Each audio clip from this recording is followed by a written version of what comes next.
Laurine va vous présenter justement le guide et les outils à mettre en œuvre. Voilà. Merci beaucoup, Ornella. Dans le cadre de l'action Agrobiz, qui a démarré en 2019, on a été amené justement à accompagner plusieurs entreprises dans une démarche d'innovation durable.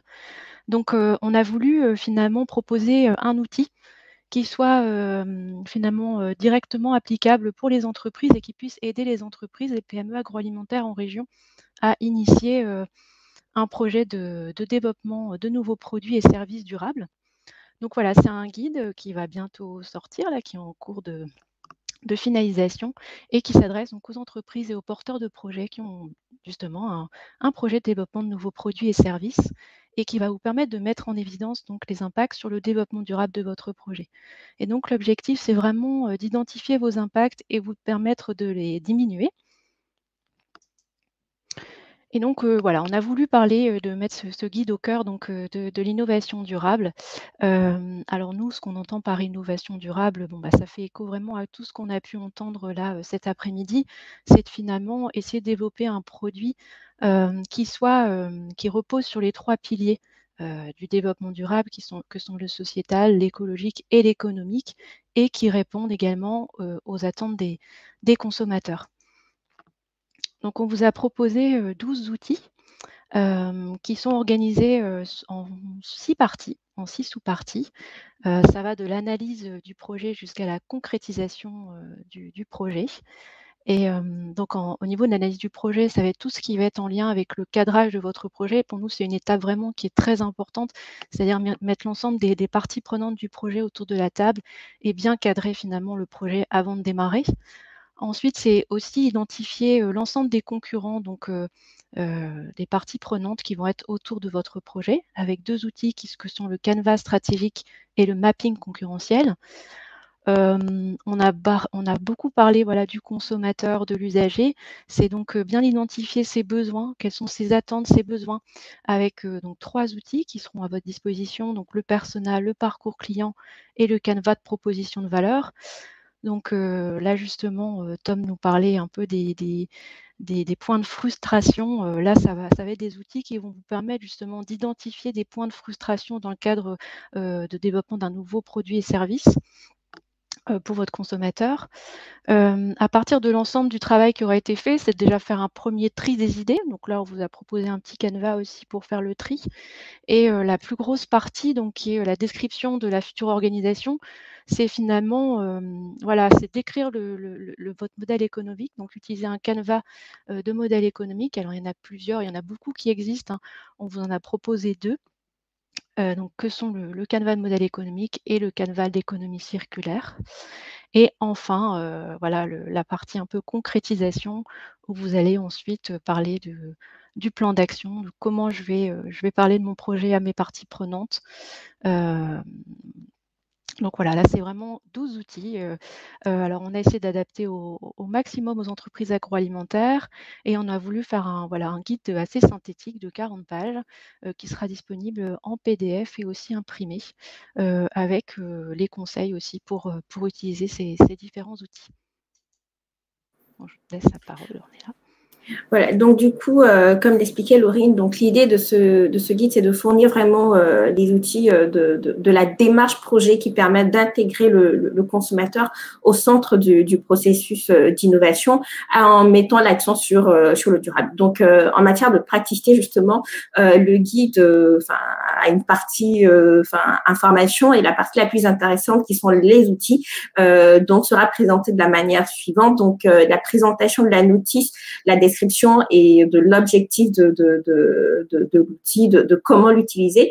Et ensuite, la partie la plus intéressante sera le canevas qui permet de se poser les bonnes questions et de pouvoir répondre de manière pertinente à la problématique qu'on dresse. Donc là, on a l'exemple de l'anneau de cadrage, donc qui permet justement de bien définir les enjeux au début d'un projet. Et pour l'avoir utilisé, il permet justement de faire émerger des problématiques qui sont sous-jacentes, mais qui sont malgré tout très importantes pour la réussite du projet.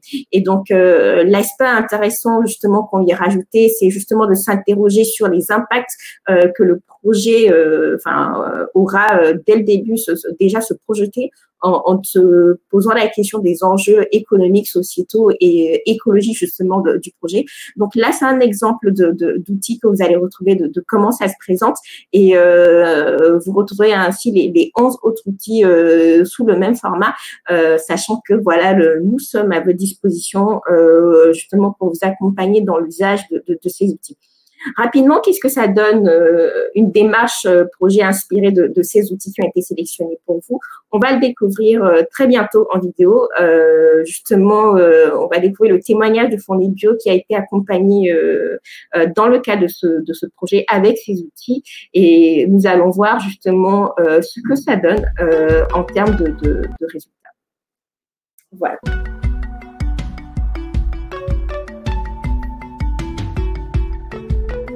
Bonjour, je m'appelle Florent Leroy, je suis le dirigeant du Fournil Bio à Villeneuve-d'Ascq. Donc c'est une boulangerie semi-artisanale de 25 salariés qui fabrique du pain biologique depuis 25 ans, donc à Villeneuve-d'Ascq, dans un fournil qui est complètement écologique. Donc nous, notre métier aujourd'hui, c'est de livrer les magasins bio, magasins spécialisés, on va dire aujourd'hui plus largement. La restauration collective est notre propre réseau de magasins qu'on est en train de développer. Donc on a à peu près 40-50 points de livraison sur l'ancienne région Nord-Pas-de-Calais. Et donc dans le cadre du développement de cette entreprise, on souhaite lancer un pain de mie emballé. Donc aujourd'hui, le marché du pain de mie est en croissance et on est sollicité par nos clients pour proposer une référence bio locale avec nos valeurs écolo, responsables sur ce nouveau marché.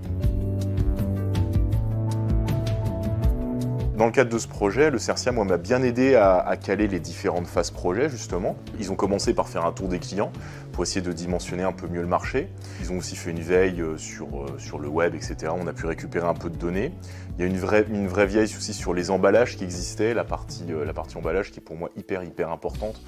L'idée, c'est quand même de ne pas remettre trop de déchets et trop de plastique dans le monde. Je pense qu'il y en a assez comme ça. Donc pour ça, on a fait une séance de co-design avec différentes parties prenantes du projet, des salariés de l'entreprise, des clients. Il y a quelqu'un d'Aprobio qui est venu aussi dans cette séance.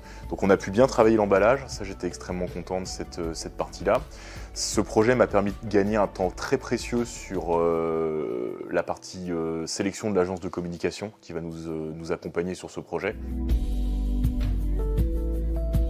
Alors on travaille avec l'Adrianor du coup également pour la mise au point de la recette. Donc ça c'est un partenaire avec qui on a l'habitude de travailler. L'objectif c'est que ce produit soit lancé premier trimestre, deuxième trimestre 2022 parce qu'on a un peu de complexité sur la sélection des matières premières.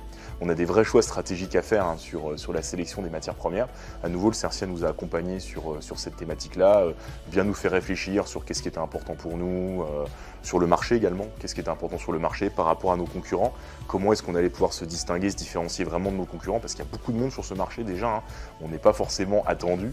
Donc ce projet, il m'a aussi permis à moi, dirigeant, de prendre un peu de recul, de ne pas forcément trop suivre le marché, ce qui peut être la tendance vers laquelle on est naturellement ramené. Et c'est vrai que lors d'une séance, je me souviens que le CERCIA, ça m'a quand même remis en perspective et de dire, bon voilà, qu'est-ce qui est important pour l'entreprise et pour moi demain. Donc voilà, l'idée c'est d'avoir un pain de mie bio, local, artisanal, dans des circuits qui partagent nos valeurs, des circuits de distribution qui partagent nos valeurs.